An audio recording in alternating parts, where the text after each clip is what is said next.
Hello hi అండి, ఎలా ఉన్నారండి అందరూ?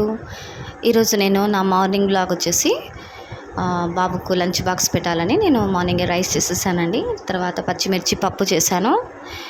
తర్వాత ఎగ్ ఆమ్లెట్ చేశానండి. ఈ విధంగా మీరు కూడా క్యారీ చేసి ఈజీగా పెట్టేయచ్చండి.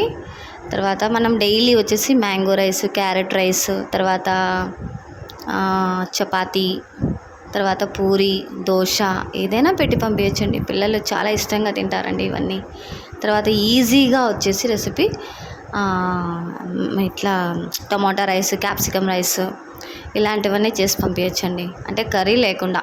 తర్వాత మనము ఆలుగడ్డ కర్రీ, ఇట్లాంటి కర్రీస్లలో రకరకాలుగా ఉన్నాయని చేసి పంపించచ్చు. మీరు కూడా నా ఛానల్ సబ్స్క్రైబ్ చేయండి, లైక్ చేయండి, మీ ఫ్రెండ్స్ కూడా షేర్ చేయండి. థ్యాంక్స్ ఫర్ వాచింగ్ అండి. నా ఛానల్ని ఎవరైతే సబ్స్క్రైబ్ చేస్తున్నారో, లైక్ చేస్తున్నారో వాళ్ళందరికీ థ్యాంక్స్ వెరీ మచ్ అండి. సో లంచ్ బాక్స్ రెడీ అయిపోయిందండి. పిల్లలైతే ఇష్టంగా తింటారు. పప్పు అన్నం మాత్రము వద్దన్నారండి.